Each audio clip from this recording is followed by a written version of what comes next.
Hey guys, welcome back to the fourth book of the Throne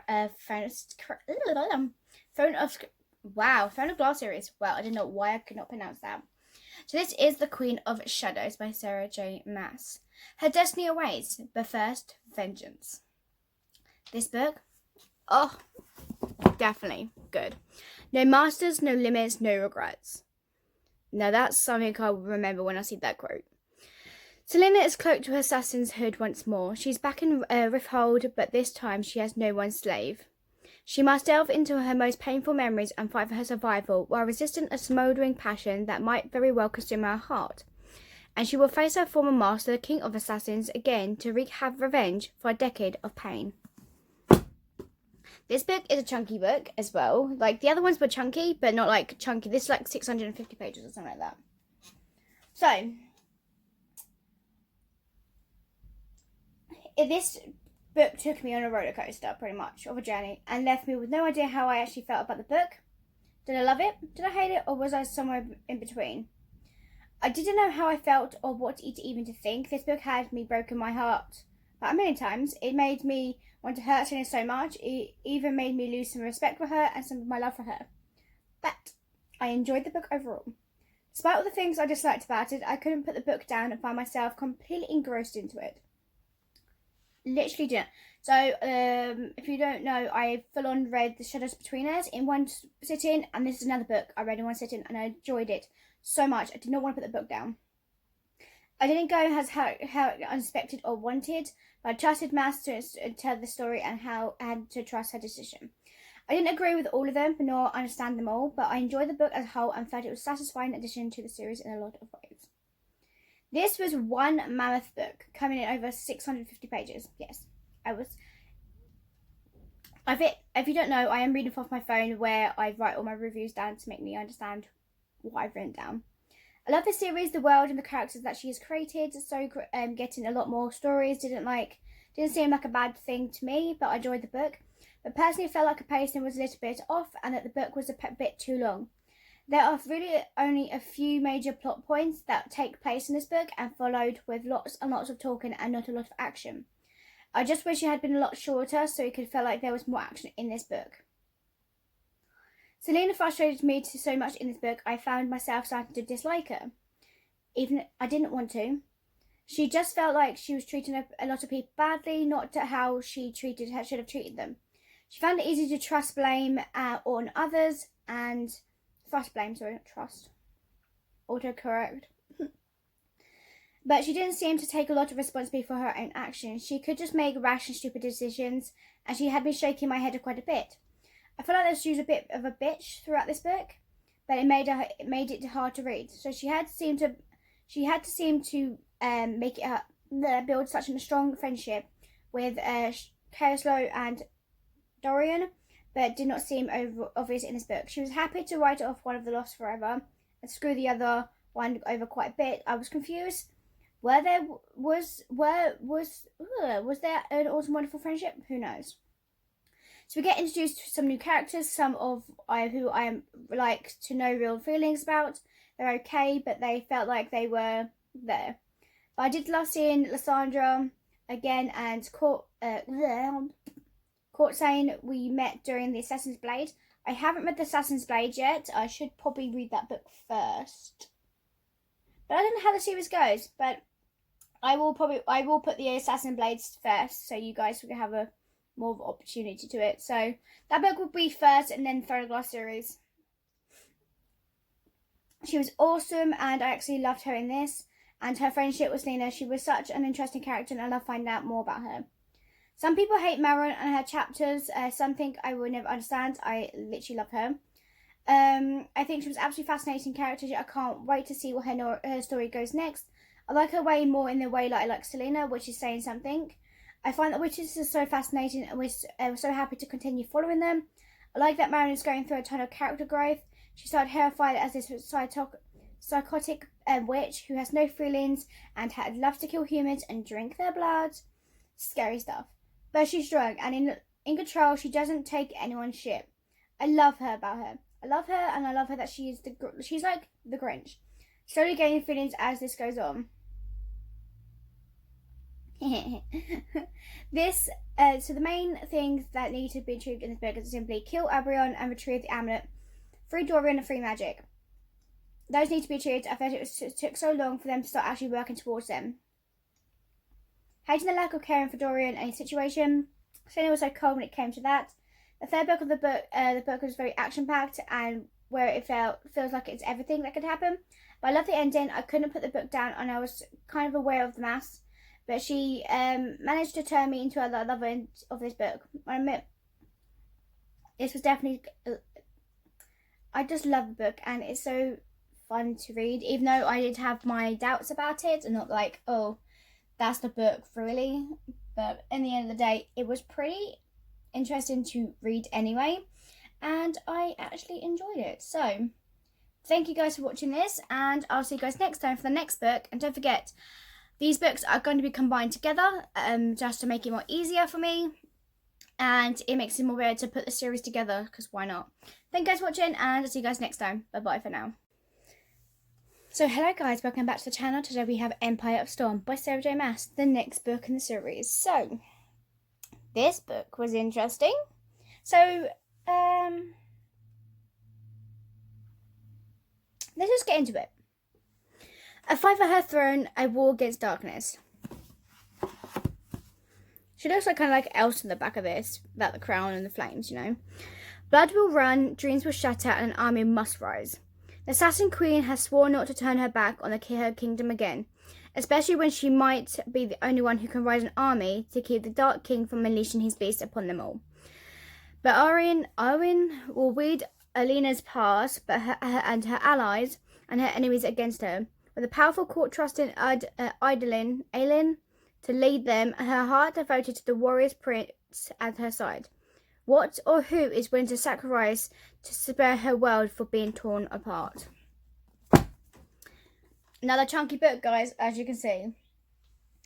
This book did not disappoint me. It's now my favourite book. I can't choose between the books, but these books. That being said, this book's basically tore apart our hearts to pieces and fed them to, like, literally alligators.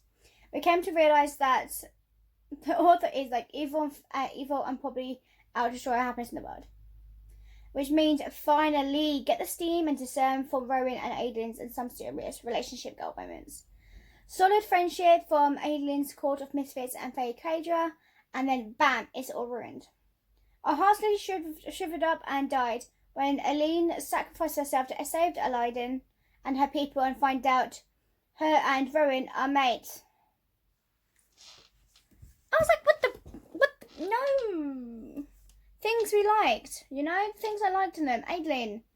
She is, despite everything she's been through, the punches thrown at her from Maven, ancient gods, Owen, and even her own lords in Terrasan. Aelin doesn't give up. She calls in her own depth and pulls together an alliance that would change the world. And that's not bad enough for what we find out. She knew her and Rowan are mates, but didn't want to cause him pain when he found out our hearts are dead. Legit, guys. Oh my gosh. What the hell? So, Aiden and Rowan. It's no secret how we feel about Ronan. He is a dark and twisted dreamer man. He and Aelin are together, one of our favourite couples, Sora, Rise and Feyre.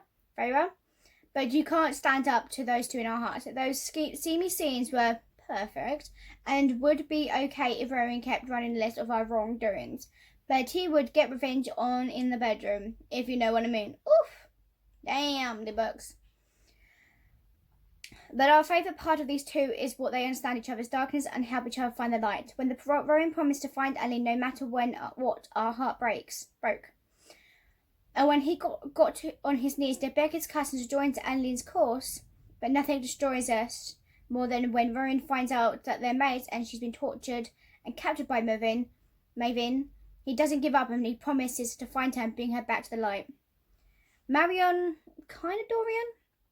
We ship these two so hard. In reality, they're all probably going to die, but we adore them separately and together. No one does feisty brutally like Manon and Dorian brings them that charm and sparkly blue eyes. And anyway, there's no the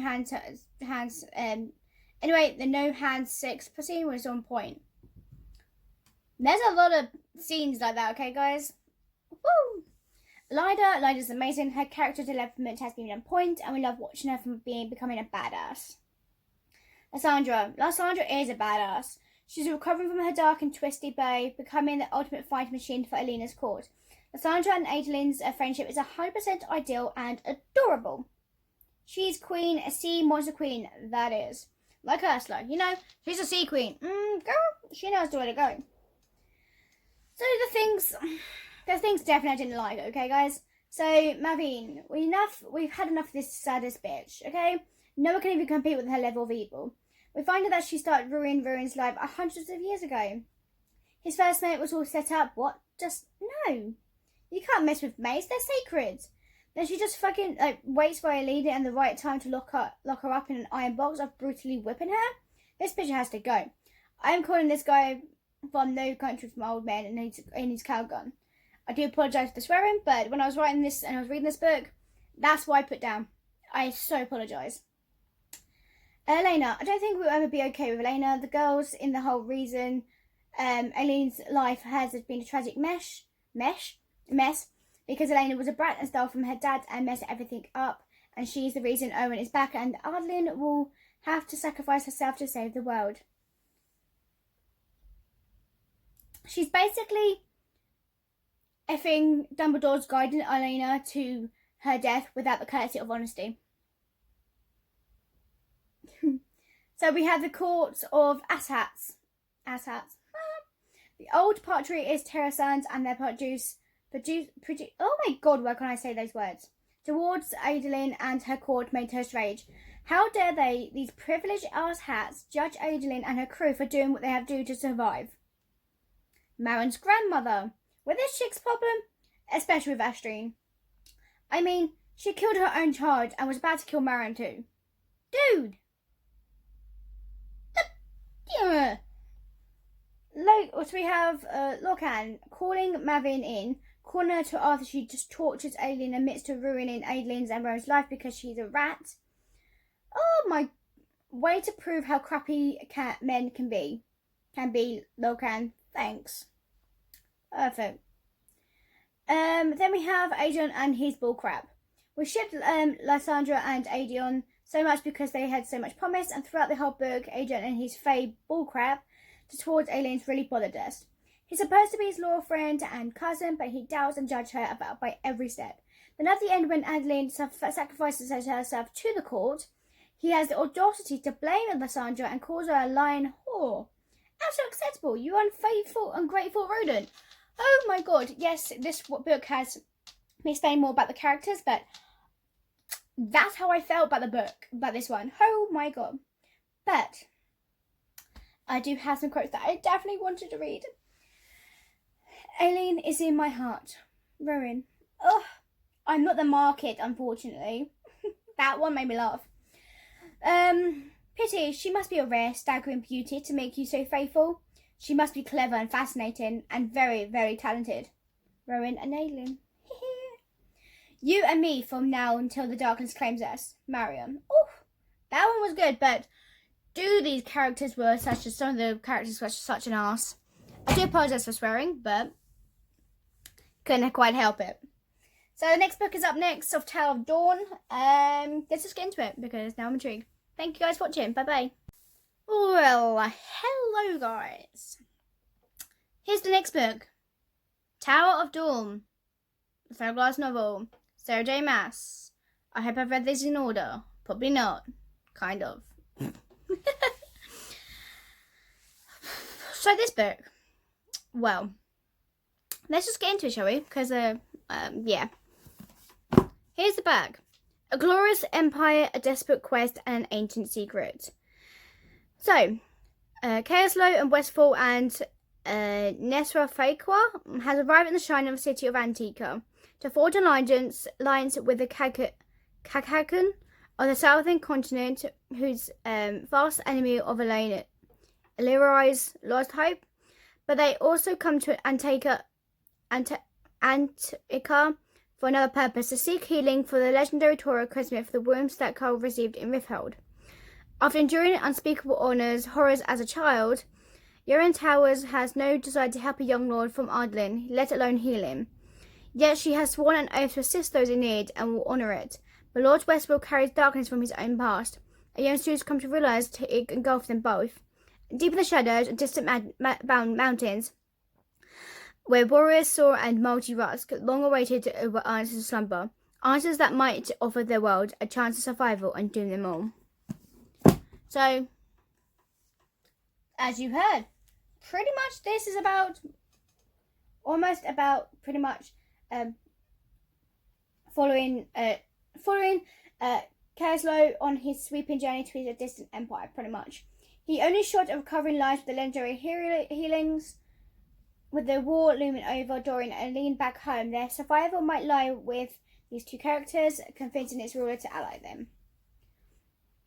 So, well, for some reason you see is that Chaos has been one of those, my favourite characters from the very moment he was first introduced into the Throne of Glass series. We've seen him as a tough, utterly loyal captain of the guard who saw that there was no reason Dorian should be trusting this dangerous assassin in the castle. To a young man falling in love with said assassin.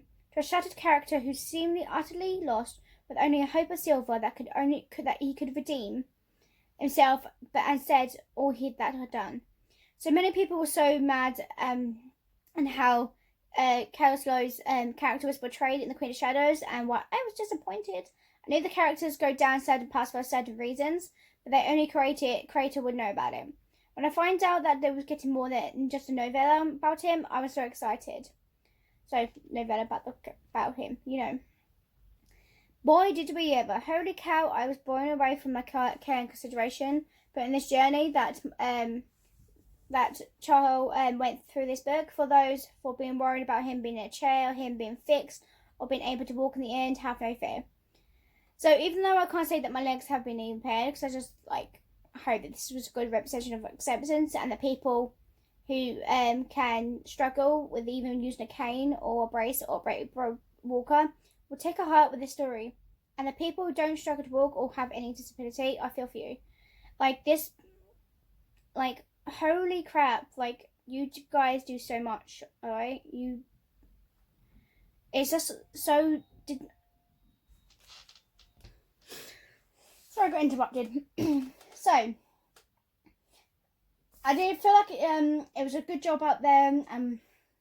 It was so hard. My heart was full by the end of this book, okay? This book really has a lot to say to it. Overall, this book, despite the heaps of themes of healing and accepting one another, was a breath of fresh air. I didn't realise how much I needed less of Arden and Rowan drama until I read the book. They weren't in it. Don't get me wrong, I love the entire series, but also I feel like the episode was a cluster fudge of scheming and drama craziness that actually made me want to not give it 5 stars at all. Was it scheming and intriguing to the book? Yes. But the two characters in this has always been two of the most nonsense people of this entire series, so it stands as the reason that I would like a book in which these two are the main voices a lot. And the new guys characters, and over the South Continent, and the ships, you guys, so many amazing ones that love Bort and Sand Queen, are the best of everyone else we met in this book, and obviously love when Charcoal realised he has written the note for Yohin. Basically, this book was just so good. All the new things we just learned too. You can't skip this. No way. I've got to end. And all I think about is how the writer has grown, how much she's grown. There was nothing about this book that I didn't like. I love what she had added to overall schemes of how the war was played out to. Oh my god. Not even going to go through the last Firehard chapter. All I have to say is that I didn't like the direction of Chuckle's character in The Queen of Shadows. Please, just read the book to find out. I was knew that the owl was Mavine in Dorinella was going to be important. I need to know who the hell it is. I feel like it's not really a spoiler that I mentioned it, because even if you're paying attention to the Hair of Fire, you're already being suspicious from the beginning like me. Any theories? Come on, any theories, guys? Because holy crap, this book took you into a twisted storm. You did not know when to look left or right. It was just there. It was... Excuse me. I could not believe the sight of this. Okay, guys, I was intrigued. And I just burped again. I do apologise, burping right near the camera. Okay, so the next book is The Kingdom of Ash. Let's get to it. Well, hello there, guys. So, this book is The Kingdom of Ash by Sarah J. Maas. I believe this is the last book. Yeah. Her journey began with a blade, and her destiny will end with a crown. But she's still a brave and betting queen. Ooh. Look how fiery she looks, okay, guys? Okay. The final battle is here. Aeglin Galathenus has risked everything to save her people. But at tremendous cost, locked in an iron coffin by the Queen of the Fae, Aeglin must use all of her fury will to endure the torture inflicted upon her. If she yields to Maven, and she will doom everyone she loves, but her resolve is beginning to unravel. With Aeglin imprisoned, her friends must go on without her. Some bonds will deepen, while others will be severed forever. But destinies weave together at last, and all must unite as Aeglin fights to save herself and the promise of a better world. Like, you can tell that this book is chunky. Okay, guys? Chunky. So this took me a couple of days to read, okay?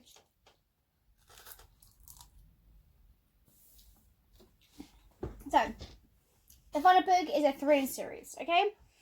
It delivered a riveting end to a series that has been beloved by so many. The events within Empire Storm has left Aeglin locked in an iron coffin for her people being tortured by Maven, Queen of Fae. Though her resolve is not to give in to her demands, each day that passes brings her closer to breaking down. Meanwhile, Lysandra and Aeglin are working to rally the allies that Aeglin has gathered for them. Attempting to fight and defend Terrasen from being destroyed, Kaolo and Dorian and Marin are forging their own paths in a different part of the continent, and Rowan races against time to find his beloved mate before he loses her forever. Which is, wow. Without any trying to spoil, I felt like Kingdom of Ash delivered in several ways. The first was the drama and the angst. Okay, she does such a great job of building tension, and it's especially not tateable within this book. At the end of the Emperor Storm, several of the characters are at odds in each other over different reasons. But not only does that get to see the resolution to those conflicts, but the consequences of those resolutions of actions in regard to conflicts, right?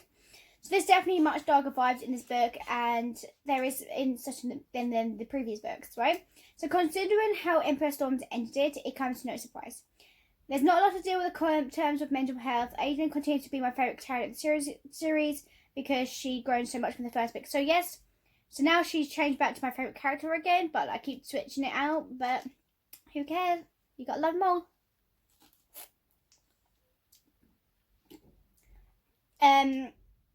My opinion is always in the romance is definitely sizzling. Oof. The scenes are hot, guys. Honestly, most of the characters have some sort of significant development and not a moment to either. So, it's interspersed throughout the book, a little daggers that gives you it feels like some just right moment. Aeglin and Lysandra specifically was the one I felt was very compelling. There were lots of resolving feelings and issues that I felt could have had their own novel. I was a little emotional at the thought I was finishing the series that I've been reading quite some time now. So I've had to pick a couple of characters that I love seeing in this series. In this book, it was definitely Alide and Maron. Both these women shone in spectacular ways. I love seeing their stories play out to the page. And I had to pick a villain that I hate to admire, and it was Marie. She was absolutely worse. She almost have to admire the reasons behind her evilness. Still, I hate her though. The action scenes were very gory and bloody and full of fire. I loved it. I can imagine it, guys. I was imagining it, and I was like, holy crap, I'm going to have nightmares. But in the end, don't worry, I didn't.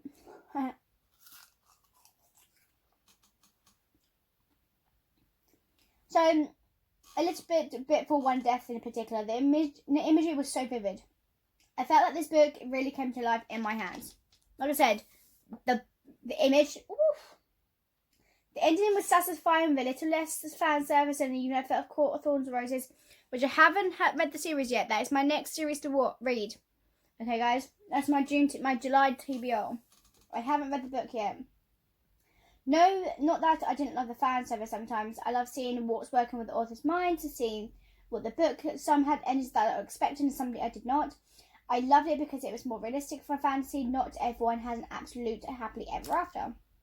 Now, that being said, there's a couple of people that I didn't get a resolution, and that was not necessarily part of the story, just because they've just been mentioned at the beginning. I felt like a resolution at some point, so yeah, I felt like it's a little bit downside. But overall, the series is good.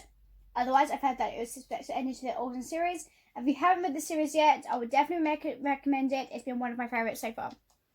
Okay, guys, watch it. Read it. Not watch it. If this came a movie, oh, wow, or series, hell yeah, I'll watch it. So I'm going to read the Assassin's Blade, so you guys might see this. This might be the last book in this photograph series, but then again, Assassin's Blade, you might see it in the first of the series. We'll find out, don't worry. But guys, watch him. Thank you.